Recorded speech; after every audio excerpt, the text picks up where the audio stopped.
19ನೇ crust gate ಬಳಿ ಇರುವಂಥದ್ದು ದೃಶ್ಯ ನೋಡ್ತದ್ದು 19ನೇ ಕ್ರಸ್ಟ್ ಗೇಟು ಅಲ್ಲಿ ಅಂದ್ರೆ ಈ ಕ್ರಸ್ಟ್ ಗೇಟನ್ನು ತೆಗೆದ್ರೆ ಮಾತ್ರ ಇಲ್ಲಿಂದ ನದಿಗೆ ನೀರು ಹರಿಬಿಡಲಾಗ್ತದೆ. 105 TMC ಸಾಮರ್ಥ್ಯದ ಈ ಏನು ಜಲಾಶಯದಲ್ಲಿ ಇದೀಗ ಏನಂತಂದರೆ ಕ್ರಸ್ಟ್ ಗೇಟ್ ಕೊಚ್ಚೋಗಿದೆ. ಅಂದರೆ ಚೈನ್ ನೋಡ್ತಾ ಇರೋದು ಚೈನ್ ಲಿಂಕ್ ಇದೆ. ಆ ಚೈನ್ ಲಿಂಕ್ ಹೊತ್ತು ಕಟ್ಟಾಗಿದ್ದರಿಂದ ಸಂಪೂರ್ಣವಾಗಿ ಈ ಕ್ರಸ್ಟ್ ಗೇಟ್ ಇರುತ್ತೆ.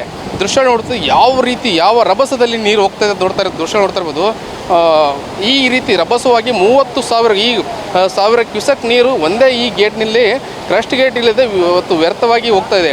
ಈ ಕ್ರಸ್ಟ್ ಗೇಟ್ ಏನಾದರೂ ಹೊಸದಾಗಿ ಅಳವಡಿಸಬೇಕಂದ್ರೆ ಖಂಡಿತಲೂ ಕೂಡ 105 TMC ಸಾಮರ್ಥ್ಯದ ಈ ಜಲಾಶಯದಲ್ಲಿ 60 TMC ನೀರನ್ನು ಅಂದರೆ ಇಲ್ಲಿಂದ 20 ಅಡಿ ಕಡಿಮೆ ಆಗೋಷ್ಟು ನೀರನ್ನು ನದಿಗೆ ಹರಿಬಿಡಬೇಕು. ಅಂದಾಗ ಮಾತ್ರ ಹೊಸ ಕ್ರಸ್ಟ್ ಗೇಟ್ ಅಳವಡಿಸಲಿ ಅಂದರೆ ಸಿದ್ಧವಾಗುತ್ತೆ. ಆ ಕಾರಣಕ್ಕಾಗಿ ಈಗ ಏನಂದರೆ ಸುಮಾರು 60 TMC ನೀರನ್ನು ಇದೀಗ ಹಂತವಾಗಿ ಅಂದರೆ ನದಿಗೆ 1 ಲಕ್ಷ ಕ್ಯೂಸೆಕ್ಕು, ಅದೇ ರೀತಿಗೆ 1.5 ಲಕ್ಷ ಕ್ಯೂಸೆಕ್ ಸೇರಿದಂತೆ ನದಿಗೆ ಹರಿಬಿಡಲಾಗ್ತಾ ಇದೆ.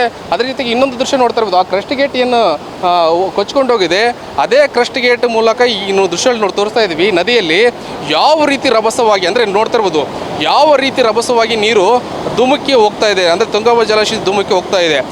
ಈ ಧುಮುಕಿ ಅಂದರೆ ಹೋಗ್ತಾ ಇದೆ. ಇಲ್ಲಿಂದ ನಾವು ದೃಶ್ಯಗಳು ಹಾಗೆ ತೋರಿಸ್ತಾ ಹೋಗ್ತೀವಿ. ಆ ಸ್ಟೇಟ್ ಹಾಗೆ ಇದೆ. ಅಲ್ಲಿ ಕಪ್ಪು ಕಾಣುತ್ತೆ, ಕಪ್ಪು ಬಣ್ಣದ ಒಂದು ಇದು ಕಾಣುತ್ತೆ. ಅದೇ ಕ್ರಸ್ಟ್ ಗೇಟ್ ಅಂತೇಳಿ ಹೇಳಾಗ್ತಾ ಇದೆ. ಇಲ್ಲಿ ಸರಿಸುಮಾರು ಏನೆಂದರೆ ಒಂದು 500 ಅಡಿಯಷ್ಟು ದೂರ ಅಂದರೆ 500 ಮೀಟ್ರ್ ದೂರಷ್ಟು ಸರಿಸುಮಾರು 500 ಮೀಟರ್ ದೂರಷ್ಟು ಆ ಕ್ರಸ್ಟ್ ಗೇಟ್ ಕೊಚ್ಕೊಂಡು ಹೋಗಿರುತ್ತದ್ದು. ಆ ಕಾರಣಕ್ಕಾಗಿ ಈ ಕ್ರಸ್ಟ್ ಗೇಟನ್ನು ಅಳವಡಿಸ್ಬೇಕಂದ್ರೆ ಖಂಡಿತಲೂ ಕೂಡ 60 TMC ನೀರನ್ನು ವ್ಯರ್ಥವಾಗಿ ನದಿಗೆ ಬಿಡಲೇಬೇಕಾಗುತ್ತೆ ಅನಿವಾರ್ಯವಾಗಿ. ಇದು ರೈತರ ಆತಂಕಕ್ಕೆ ಕಾರಣವಾಗುತ್ತೆ. ಒಂದು ವೇಳೆ ನೀರನ್ನು ಜಾಸ್ತಿಯಾಗಿ ಬಿಡದೇ ಇದ್ದ ಪಕ್ಷದಲ್ಲಿ ಇಲ್ಲಿ ಜಲಾಶಯಕ್ಕೆ ಧಕ್ಕೆ ಆಗುತ್ತೆ ಅನ್ನೋ ಆತಂಕ ಜನರಲ್ಲಿ ಇದು. ಆ ಕಾರಣಕ್ಕಾಗಿ ಸರಿಸುಮಾರು ಈಗಾಗಲೇ ಸಚಿವರಾದ ಶಿವರಾಜ್ ತಂಗಡಿ ಅವರು ಬಂದಿದ್ದಾರೆ. ಅದೇ ರೀತಿಯಾಗಿ ಜಲಸಂಪನ್ಮೂಲ ಸಚಿವರಾದಂಥ ಮತ್ತು DCM ಆದಂಥ DK ಶಿವಕುಮಾರ್ ಕೂಡ ಬರ್ತಾ ಇದ್ದಾರೆ. ಅವರು ಬಂದು ಅಧಿಕಾರಿಗಳ ಸಭೆ ಮಾಡ್ತಾ ಇದ್ದಾರೆ. ಕ್ರಸ್ಟ್ ಗೇಟ್ಗಳನ್ನು ಅಳವಡಿಸೋ ಸಲುವಾಗಿ ಹೈದರಾಬಾದ್ ಮೂಲದ ಒಂದು ಏನು ಟೆಕ್ನಿಕಲ್ ಟೀಮಿಗೆ ಇವತ್ತು ಕ್ರಸ್ಟ್ ಗೇಟ್ಗಳನ್ನು ಮ್ಯಾಪ್ ಕೊಟ್ಟಿದ್ದಾರೆ. ಯಾಕಂದರೆ ಈ ಹಿಂದೆ ಏನು ಡ್ಯಾಮ್ ನಿರ್ಮಾಣ ಆಗಿತ್ತು, ಡ್ಯಾಮ್ ನಿರ್ಮಾಣ ಸಂದರ್ಭದಲ್ಲಿ ಯಾವ ರೀತಿ ಸ್ಕೆಚ್ ಇತ್ತು ಆ ಸ್ಕೆಚನ್ನು ಅಧಿಕಾರಿಗಳು ಮತ್ತು ಸಚಿವರು ನೀಡಿದ್ದಾರೆ. ಇನ್ನೇನು ಒಂದು ವಾರದಲ್ಲಿ ಕ್ರಸ್ಟ್ ಗೇಟ್ ಅಳವಡಿಸೋ ಕೆಲಸ ಅಧಿಕಾರಿಗಳು ಮಾಡ್ತಾರೆ ಅಂತೇಳಿ ಸಚಿವರು ಹೇಳಿರುತ್ತಿತ್ತು. ಒಟ್ಟಾರೆ ದೃಶ್ಯ ನೋಡ್ತಾ ಇರ್ಬೋದು.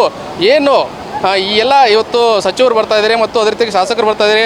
ಆತಂಕ ಸಾಮಾನ್ಯವಾದ ಆತಂಕ ಇದೆ. ಯಾಕಂದರೆ 105 TMC ಸಾಮರ್ಥ್ಯದ ಜಲಾಶಯದಲ್ಲಿ 60 TMC ನೀರನ್ನು ವ್ಯರ್ಥವಾಗಿ ಬಿಡಲೇಬೇಕಲ್ಲ. ಒಂದು ವೇಳೆ ಬಿಟ್ಟರೆ ಇದು ರೈತರಿಗೆ ಮುಂದಿನ ಬೆಳೆಗಳಿಗೆ ಮತ್ತು ಕುಡಿಯೋ ನೀರಿಗೆ ಸಮಸ್ಯೆ ಆಗುತ್ತೆ ಅಂತೇಳಿ ಖಂಡಿತಲೂ ಆತಂಕ ಇರುವಂಥದ್ದು. ಆದರೆ ಒಂದು ಜಲಾಶಯದ ಹಿತದೃಷ್ಟಿಯಿಂದ ಈ ಕ್ರಸ್ಟ್ ಗೇಟನ್ನು ನಾವು ಅಳವಡಿಸಬೇಕಾಗಿದೆ. ಆ ಕಾರಣಕ್ಕಾಗಿ 60 TMC ಏನಂದರೆ ವ್ಯರ್ಥವಾಗಿ ಈ ರೀತಿ ಬಿಡ್ತಾ ಇರುವಂಥದ್ದು. ಒಟ್ಟಾರೆ ನಾವು ತುಂಗಭದ್ರಾ ಜಲಾಶಯದ ಮೇಲ್ಭಾಗದಲ್ಲಿರುವಂಥದ್ದು ಏನು 19ನೇ ಗೇಟ್ನಲ್ಲಿ ಕ್ರಸ್ಟ್ ಗೇಟ್ ಈ ರೀತಿಗೆ ಕೊಚ್ಕೊಂಡೋಗಿರೋದು ಭಾಳಷ್ಟು ಸರ್ಕಾರಕ್ಕೆ ಇವತ್ತು ಭಾಳ ತಲೆ ಬಿಸಿಯಾಗಿದೆ. ಯಾಕಂದರೆ ಅದನ್ನ ಅಳವಡಿಸ್ಬೇಕಂದ್ರೆ ಹೈದರಾಬಾದು ಮತ್ತು ತಮಿಳುನಾಡು ಬೇರೆ ರಾಜ್ಯದ ಟೆಕ್ನಿಕಲ್ ಟೀಮ್ ಬಂದು ಮತ್ತು ತಂತ್ರಜ್ಞರ ಕರೆಸ್ಕೊಂಡು ಅದನ್ನ ಅಳವಡಿಸುವಂಥ ಕೆಲಸ ಮಾಡಬೇಕು. ಆ ಕಾರಣಕ್ಕಾಗಿ ಸತತ 10 ದಿನಗಳ ಕಾರ್ಯಾಚರಣೆ ನಡೀತಾ ಇದೆ ಅಂತೇಳಿ ಇಲ್ಲ ಸಚಿವರಾದ ಶಿವರಾಜ್ ತಂಗಡಿ ಅವರು ಹೇಳಿರುತ್ತದೆ.